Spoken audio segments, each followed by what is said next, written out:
प्यारे बच्चों, हमने पिछले वीडियो में जो पढ़ाया था उससे आगे का इसमें अब हम आपको बताएंगे।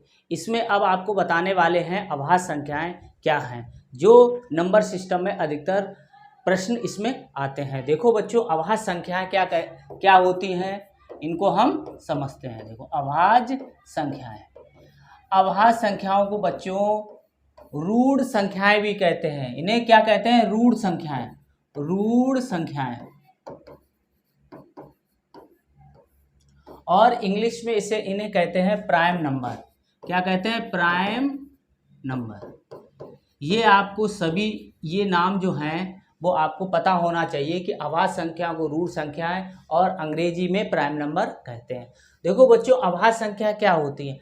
अभाज्य संख्या वो संख्याएं होती हैं जो एक और अपने के अतिरिक्त किसी अन्य संख्या से विभाजित ना हो, वे सभी संख्याएं क्या कहलाती हैं? अभाज्य संख्याएं कहलाती हैं बच्चों। अब देखो, क्या हमने बताया आपको? वे संख्याएं जो एक, देखो बच्चों, नंबर सिस्टम में जो भी संख्या है वो एक से हमेशा विभाजित होंगी, क्योंकि एक सबसे छोटी संख्या है, इससे सभी संख्याएं विभाजित होती हैं। तथा वे संख्याएं जो एक व स्वयं के अतिरिक्त अन्य किसी संख्या से विभाजित ना हो, अभाज्य संख्याएं कहलाती हैं। ठीक है बच्चों। और इसको दूसरे तरीके से ये भी कह सकते हैं बच्चों कि वे संख्याएं जिनके गुणनखंड सिर्फ दो हो, एक यानी कि एक और अपनी स्वयं संख्या। तो इसकी दूसरी परिभाषा ये है बच्चों, या वे संख्याएं जिनके सिर्फ दो गुणनखंड हों, एक व स्वयं संख्या। ठीक है बच्चों। तो वो सभी संख्याएं क्या कहलाएंगी? वो अभाज्य संख्याएं या रूढ़ संख्याएं या प्राइम नंबर कहलाएंगी। देखो बच्चों, जैसे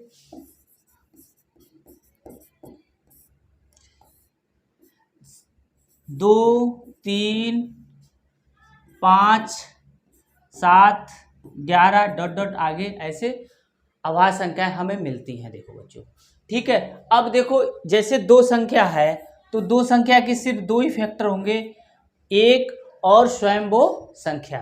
ठीक है बच्चों। 3, देखो 3 है तो 3 का 1 गुणे 3 यानी कि एक और स्वयं वो संख्या। इसके दो गुणनखंड से ज्यादा बच्चों, 2 से ज्यादा गुणनखंड नहीं होते हैं, 1 गुणे 5 ऐसे। ठीक है बच्चों, ये चीजें हमें पता होना चाहिए, दोनों परिभाषाएं हमें पता होना चाहिए। अब देखो बच्चों, 1 से 100 तक अभाज्य संख्याएं कितनी होती हैं बच्चों, ये भी हमें पता होना चाहिए, और कौन कौन सी होती हैं ये भी हमें पता होना चाहिए। देखो बच्चों, इसको आप याद कर लोगे कि कौन कौन सी होती हैं। देखो 2, 3, 5, 7, 11, 13, 17, फिर 19, ठीक है, फिर 23, फिर 29, फिर 31 और फिर 37, 41, 43 और 47। ये बच्चों देखो इस तरीके से आती जाती हैं। 47 के बाद बच्चों आता है, 47 के बाद देखो बच्चों 53 कर लो, 59, 61, 67 और 71, 73 और 79 और 83 बच्चों। इसके बाद 89 और 97।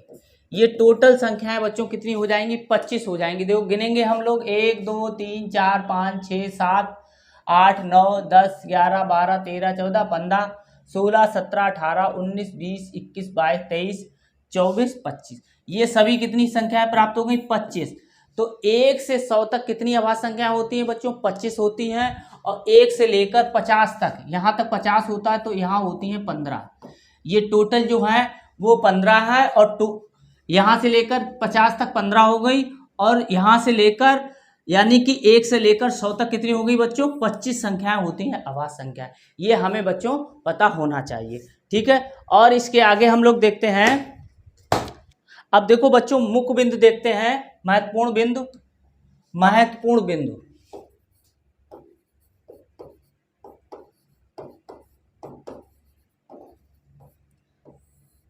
देखो बच्चों जो सबसे छोटी अभाज्य संख्या होती है वो 2 होती है। सबसे छोटी अभाज्य संख्या, छोटी अभाज्य संख्या बच्चों कितनी होती है? 2, तथा ऐसे लिखो 2 जो एक सम संख्या है, सम संख्या है। तो बच्चों ये जरूर याद रखो कि सबसे छोटी अभाज्य संख्या 2 होती है बच्चों, 1 नहीं होती। एक प्राकृतिक संख्या है या विषम संख्या है, ठीक है। और ये अभाज्य संख्या नहीं है, सबसे छोटी अभाज्य संख्या है वो बच्चों 2 है, ठीक है। इसके बाद देखो दूसरा पॉइंट ये है कि सबसे बड़ी अभाज्य संख्या इन्फिनाइट होती है, अनंत होती है, ठीक है बच्चों, अनंत इसको कहते हैं। यानी कि सबसे बड़ी अभी अभाज्य संख्या हमें ज्ञात नहीं हो पाई, अगर हम जो ज्ञात कर लें उससे भी बड़ी संख्या होगी। इसलिए आप कह सकते हो बच्चों कि जो अभाज्य संख्या होती हैं वो अपरिमित होती हैं। अभाज्य संख्याएं अपरिमित होती हैं, ठीक है बच्चों। और हमने आपको लिखा दिया अभाज्य संख्याओं के 2 ही फैक्टर होते हैं, ये भी एक महत्वपूर्ण बिंदु है। अब देखो चौथा इसका पॉइंट है, देखो बच्चों एक और हम आपको बताते हैं कि देखो प्राकृत संख्या, इसमें से 2 संख्याएं कौन कौन सी निकली थी? सम संख्या और विषम संख्या। फिर इनसे निकलता है बच्चों अभाज्य, और इनमें से भी निकलता है अभाज्य। अभाज्य को कैसे छांटेंगे? छांट के अभाज्य, देखो बच्चों सम संख्याओं में सिर्फ 2 एक ऐसी संख्या है जो अभाज्य है, अभाज्य है, ठीक है। तो 2 को छोड़कर बच्चों 2 सम संख्याओं में सिर्फ एक ऐसी संख्या है जो अभाज्य है, वो कौन सी है? 2 है। और विषम संख्याएं जो हैं उनमें जो 2 को छोड़कर सभी अभाज्य संख्याएं विषम संख्या होती है, ये भी आप याद रखो। जैसे 3 5 7 11, ठीक है, 13 19, ये सभी क्या है? अभाज्य संख्या है। अभाज्य संख्या कैसी है? ये विषम है। तो ये भी कभी कदार प्रश्न आ जाता है कि सबसे छोटी जो अभाज्य संख्या कौन सी? तो आप हमेशा ध्यान रखना वो सम संख्या है, यानी कि 2 है। और सभी संख्याएं जो निकलेंगी वो विषम है और अभाज्य होंगी। अभाज्य जो संख्या है वो सभी विषम होंगी। तो ये भी आप याद कर लो इस तरीके से, अभाज्य संख्या 2 को छोड़कर अन्य सभी संख्याएं अभाज्य संख्याएं विषम संख्या होती हैं। अब देखो बच्चों आगे पॉइंट देखते हैं।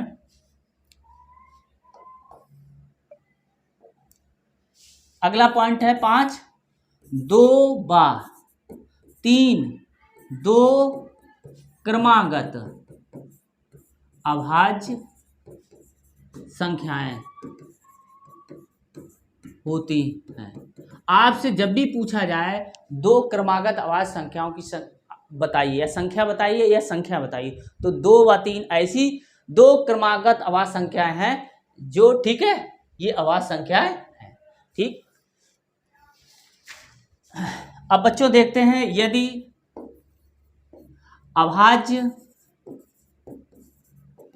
संख्याओं, ऐसे पॉइंट डाल लेना, यदि अभाज्य संख्याओं के संग्रह को P से, P का मतलब प्राइम नंबर, P से प्रदर्शित करें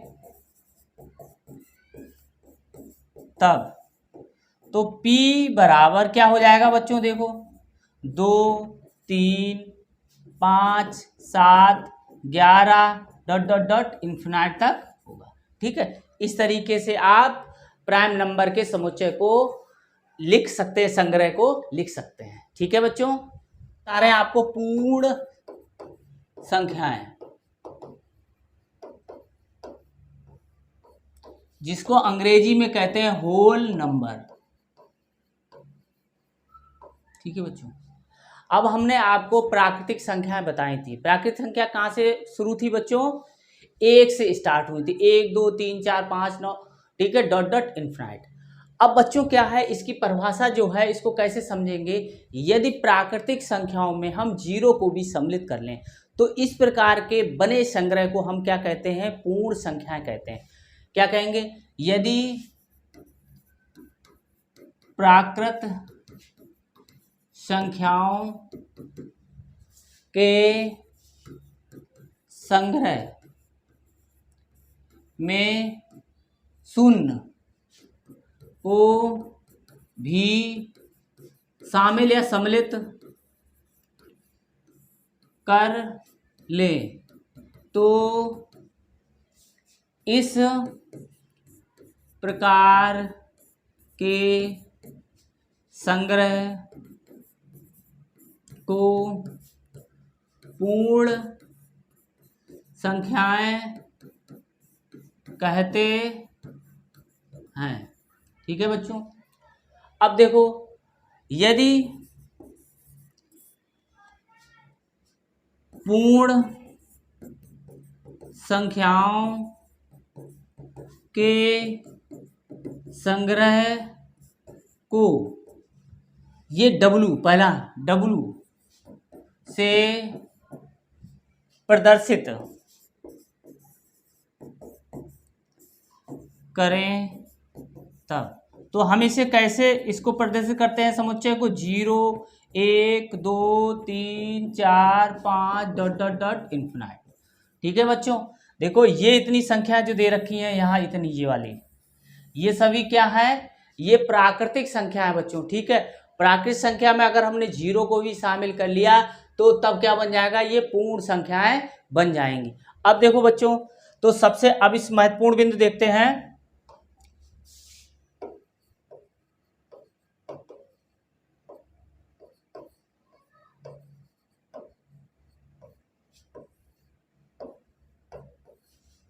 सबसे छोटी पूर्ण संख्या जीरो तथा सबसे बड़ी पूर्ण संख्या इन्फिनाइट होती है। दूसरा, पूर्ण संख्याएं अपरिमित, बच्चों क्या होती है, अपरिमित होती है, यानी कि इनकी कोई सीमा नहीं होती है, अनंत तक चली जाती है, अपरिमित होती है। तीसरा, सभी पूर्ण संख्याएं, सभी प्राकृत संख्याएं या प्राकृतिक संख्या, नेचुरल नंबर संख्याएं पूर्ण संख्या होती हैं, जबकि सभी पूर्ण संख्याएं प्राकृत संख्या नहीं होती हैं। ठीक है बच्चों, प्राकृतिक संख्या पूर्ण संख्याओं में शामिल है, जबकि सभी पूर्ण संख्याएं प्राकृतिक संख्या में शामिल नहीं है, क्योंकि जीरो इसमें सम्मिलित है बच्चों। ठीक है, अब देखो आगे क्या है, चौथा देखो, शून्य एक ऐसी पूर्ण संख्या है जो प्राकृत या प्राकृतिक संख्या नहीं है। ठीक है बच्चों। अब आगे देखते हैं कि पूर्ण संख्या रेखा पर इसको कैसे प्रदर्शित करते हैं, वो हम आपको बताते हैं। अब ये है हेडिंग, पूर्ण संख्याओं को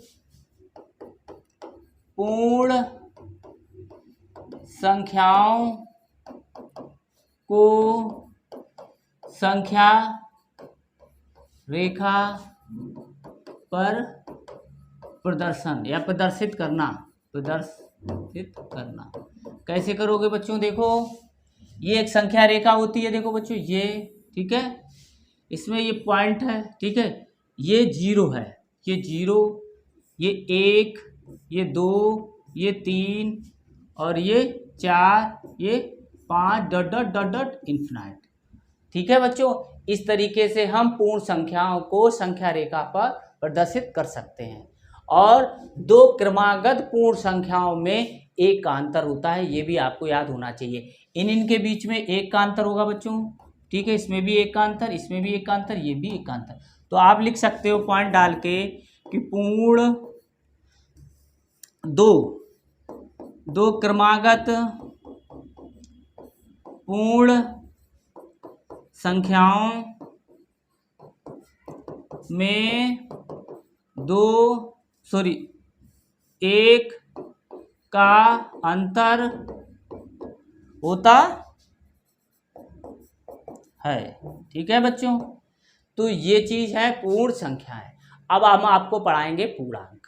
देखो पूर्णांक में देखते हैं बच्चों, देखो पूर्णांक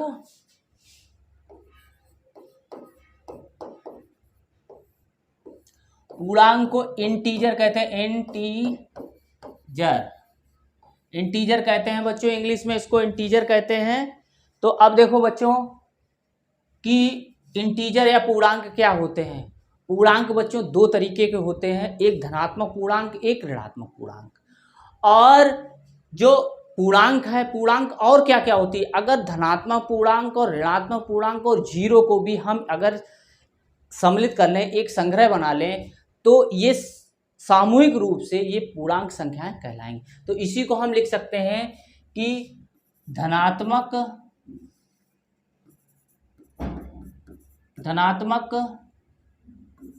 पूर्णांक, ऋणात्मक पूर्णांक व शून्य का संग्रह बनाएं तो इन्हें सामूहिक रूप से पूर्णांक कहते हैं।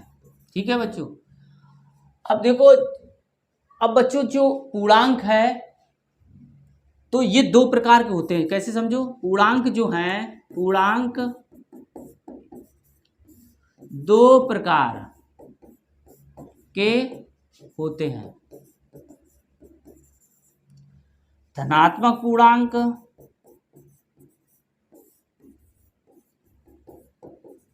और ऋणात्मक पूर्णांक।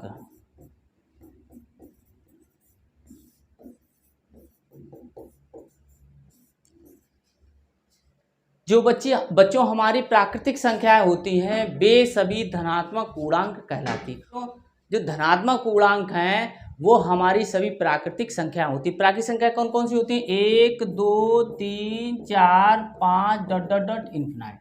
अगर इनके आगे हम प्लस लगा दें ये इस तरीके से, तो ये धनात्मक पूर्णांक हो जाती हैं। और ये इनके आगे कभी जब हम गिनती लिखते हैं तो उनके आगे हम प्लस नहीं लगाते हैं। जब धनात्मक पूर्णांक की बात होती है तब हम इसमें धन लगाते हैं। ऐसे ही ऋणात्मक पूर्णांक के क्या होता है? -1 -2 माइनस के साथ अगर प्राकृतिक संख्याओं को लिख दिया जाए तो ये सभी क्या कहलाएंगी? हमारी ऋणात्मक पूर्णांक कहलाएंगे। तो देखो बच्चों, अब इनको हम संख्या रेखा पर आपको प्रदर्शित करना सिखाएंगे। देखो बच्चों, इसको कैसे लिखेंगे। एक ये संख्या रेखा है पूर्णांक और ये यहाँ पर 0 है। ठीक है, तो जो इधर दायां भाग है, इधर बायां भाग है, दाएं भाग की तरफ हम क्या लिखेंगे, धनात्मक पूर्णांक लिखेंगे इधर, ठीक है बच्चों, और इधर क्या लिखेंगे, ऋणात्मक पूर्णांक, ठीक है। तो यहाँ जैसे 1 2 3 4 5 6 7 8 और dot dot dot dot infinite, ये सब प्लस के साथ हम लिख दें ऐसे, ठीक है। आगे लिखते जाएंगे ऐसे, ये -1 -2 -3 -4 -5 -6 -7 -8, ठीक है बच्चों। तो ये सभी क्या कहलाएंगे, हमारे पूर्णांक कहलाएंगे। पूर्णांक, धनात्मक पूर्णांक 0 के बाएं तरफ, दाईं तरफ, और ऋणात्मक पूर्णांक बाएं तरफ लिखते हैं बच्चों। अब देखो बच्चों, जब भी हम बाएं से दाएं की तरफ बढ़ेंगे इस तरफ, तो इन पूर्णांकों का मान बढ़ता जाएगा। जैसे देखो, अगर हम इधर से बढ़े तो -8 से -7, तो -8 से बड़ा -7, तो धनात्मक पूर्णांकों का मान बढ़ता है। ऐसे ध्यान रखो बच्चों कि -8 से बड़ा -7, -7 से बड़ा, इधर बढ़ेंगे तो इधर क्या है, 4 से बड़ा 5 है, ऐसे 2 से बड़ा 3 है। तो इसी प्रकार देखो, -8 से बड़ा -7, -7 से बड़ा -6, -3 से बड़ा -4, ऐसे जाएंगे तो -2 से बड़ा -1, और -1 से बड़ा 0 होता है बच्चों। ये जरूर याद रखो कि 0 बड़ा होता है -1 से, ठीक है। तो जब हम बाएं से दाएं की ओर बढ़ेंगे तो पूर्णांकों का मान बढ़ेगा, और जब हम दाएं से यानी इधर आएंगे, दाएं से बाएं की तरफ आएंगे, ठीक है बच्चों, तब पूर्णांकों का मान घटता है। जैसे 8 से छोटा 7, 7 से छोटा 6, 6 से छोटा 5, 5 से छोटा, ये इधर हम आएंगे तो छोटे पूर्णांक हमें मिलते जाएंगे। अब देखो बच्चों, यदि हम इंटीजर, ठीक है, इस ऋणात्मक इंटीजर को -i से प्रदर्शित करते हैं, ठीक है, ये माइनस, और ये धनात्मक पूर्णांक को प्रदर्शित करते हैं, ठीक है बच्चों। और यदि हम सभी इंटीजर को i से प्रदर्शित करें तो इनके संग्रह को हम इस तरीके से लिख सकते हैं बच्चों। देखो, जहां से भी लिखना चाहो वहां से लिख लो, -8 -7, ठीक है। इधर इन्फिनाइट से स्टार्ट करो, इधर भी इन्फिनाइट होगा बच्चों, ठीक है। ये इन्फिनाइट, ठीक है। तो ये इन्फिनाइट माइनस से माइनस की तरफ जाएगा इधर, तो -8 -7 डॉट डॉट डॉट 0 आएगा, फिर 1, फिर 2, फिर 3, फिर डॉट डॉट डॉट इन्फिनाइट इधर, ठीक है बच्चों। ये प्लस इन्फिनाइट, ये माइनस इन्फिनाइट की तरफ से, माइनस इन्फिनाइट से तरफ से प्लस इन्फिनाइट की तरफ जाएगा, यानी कि माइनस अनंत से प्लस अनंत की ओर जाएगा। दोनों तरफ के छोर हमें कभी भी समाप्त नहीं मिलेंगे, ठीक है बच्चों। तो अब हम देखते हैं बच्चों इसको। अब देखो बच्चों, एक और चीज है कि इन्हीं दो पूर्णांक जो लिखे हैं -2 और -1 में कितने का अंतर होता है। कोई क्रमागत दो पूर्णांक लिखे हैं उनमें एक का अंतर होता है। हमने आपको ये बता दिया है कि देखो, इनमें चाहे -1 -2 का अंतर एक ही होगा बच्चों, ऐसे इधर भी एक होगा। ये खाने जो लिखे हैं एक, ऐसे ये भी, ठीक है, ये एक को ही प्रदर्शित करेंगे। 2 और 3 को घटाओगे, इनका अंतर निकालोगे दो क्रमागत का, तो एक आएगा बच्चों, ठीक है। अब देखो, पूर्णांकों के प्रकार हमने आपको समझाए हैं। अब देखो, इसमें कुछ और हैं, वो हम आपको समझाते हैं। देखो पूर्णांक बच्चों, देखो इसको ऐसे समझते हैं, पूर्णांक इस फिगर से समझते हैं। तो ये धनात्मक पूर्णांक और ये ऋणात्मक पूर्णांक।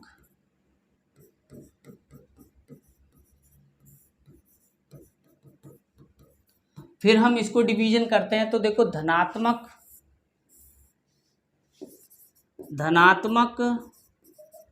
सम पूर्णांक मिलता है यहाँ पर हमें, और धनात्मक विषम पूर्णांक, ठीक है। इसी प्रकार इधर देखो बच्चों, ये भी दो भागों में आ जाता है, ऋणात्मक समपूर्णांक और ऋणात्मक विषम पूर्णांक, ठीक है बच्चों। कि अगर पूर्णांक को हम भाग करेंगे तो पहले धनात्मक पूर्णांक मिलेगा और फिर ऋणात्मक पूर्णांक मिलेगा। फिर धनात्मक पूर्णांक में बच्चों हमें कुछ संख्या का जो धनात्मक सम संख्याएं मिलती हैं और धनात्मक विषम पूर्णांक भी मिलते हैं। ऐसे ही ऋण पूर्णांक में हमें ऋणात्मक सम पूर्णांक भी मिलते हैं और ऋणात्मक विषम पूर्णांक भी मिलते हैं। तो अब जैसे आपने बच्चों आपने सम और विषम की परिभाषा हमने बताई है। विषम कौन सी संख्या होती हैं? जो 2 से पूर्णतः विभाजित हो जाती हैं वो सम संख्या कहलाती हैं, और जो 2 से पूर्णतः विभाजित नहीं होती हैं वो विषम संख्या कहलाती हैं। तो बच्चों हमने धनात्मक और ऋणात्मक आपको बता दिए हैं कि अगर प्लस के साथ अगर प्राकृतिक संख्याओं को लिख दिया जाए तो वो धनात्मक पूर्णांक कहलाते हैं, और यदि प्राकृतिक संख्याओं को माइनस चिन्ह के साथ लिख दिया जाए तो ये ऋणात्मक पूर्णांक कहलाते हैं। अब देखो बच्चों, अब बात आई धनात्मक सम पूर्णांक।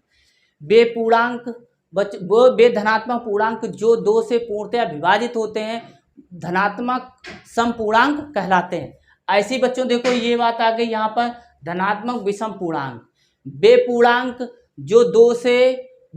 धनात्मक पूर्णांक जो 2 से पूर्णतः विभाजित नहीं होते हैं वो विषम पूर्णांक कहलाते हैं। ऐसे ही बच्चों इधर भी हम करेंगे और इधर भी देखो, तो ऐसी है वे ऋणात्मक पूर्णांक जो 2 से पूर्णतः विभाजित होते हैं ऋणात्मक सम पूर्णांक कहलाते हैं।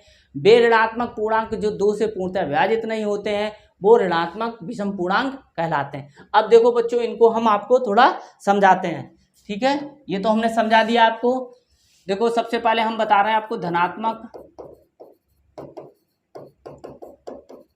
पूर्णांक, ऋणात्मक पूर्णांक, ठीक है। इधर देखो बच्चों 1 2 3 4 5 6 डॉट डॉट डॉट ये, और इनके आगे हमने प्लस लगा दिया, ठीक है। ये धनात्मक प्रदर्शित होने लगे। ऐसे ये -1 -2 -3 -4 -5 -6 डॉट डॉट डॉट इन्फिनाइट, ये माइनस ये प्लस, ठीक है बच्चों। अब आया धनात्मक सम पूर्णांक बच्चों। अब सम का तो आप समझ गए, तो वे धनात्मक पूर्णांक जो 2 से पूर्णतः विभाजित होते हैं धनात्मक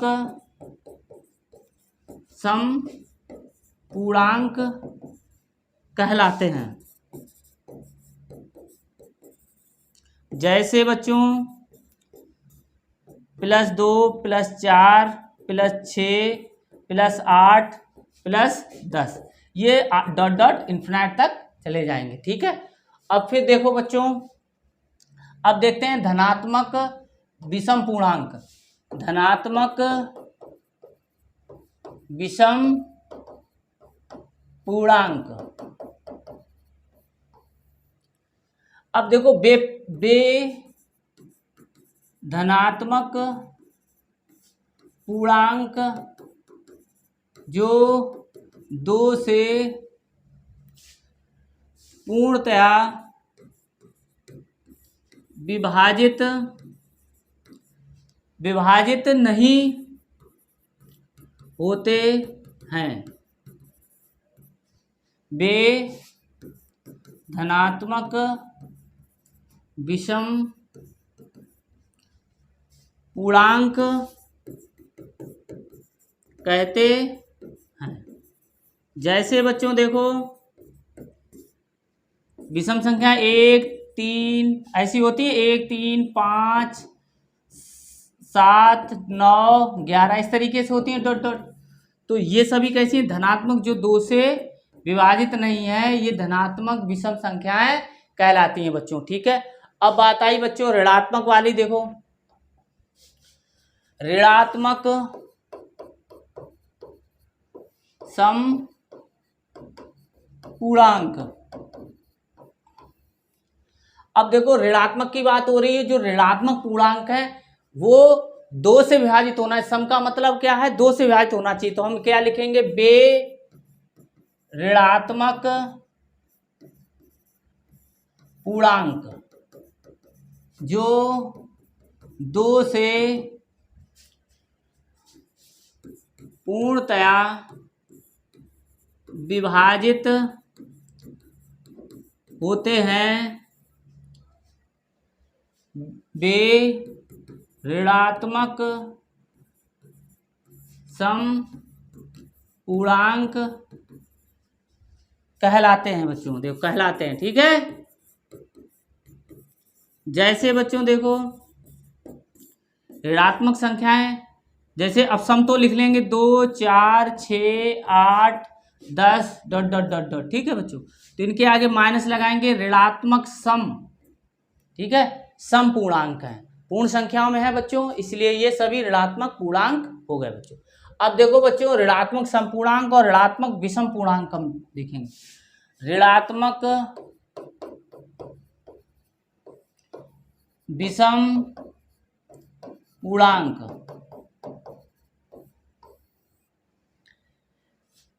वे संख्याएं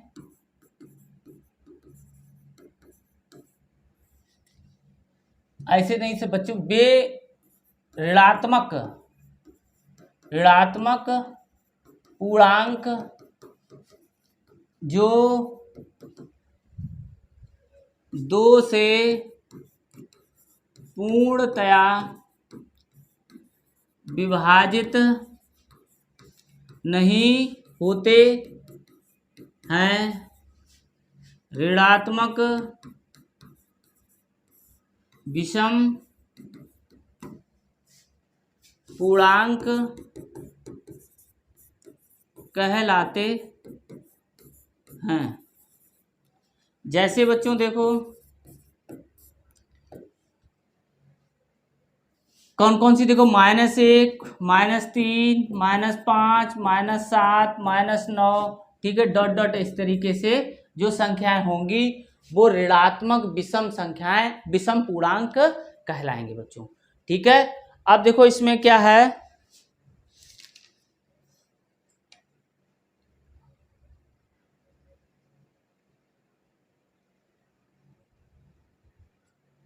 अब इसके महत्वपूर्ण बिंदु देखते हैं बच्चों। देखो पूर्णांक के महत्वपूर्ण बिंदु देखो क्या है बच्चों। देखो इसमें सभी जो पूर्ण संख्याएं हैं, पूर्ण संख्याएं पूर्णांक होती हैं, जबकि सभी पूर्णांक पूर्ण संख्या नहीं होते हैं, ठीक है बच्चों। पूर्णांक जो है अपरिमित, समझ रहे, अपरिमित यानी कि जितने चाहो उतने लिख सकते हो, कभी ना खत्म होने वाले पूर्णांक अपरिमित होते हैं। 2, अब देखो बच्चों क्या है, शून्य की बात आ रही है। शून्य ना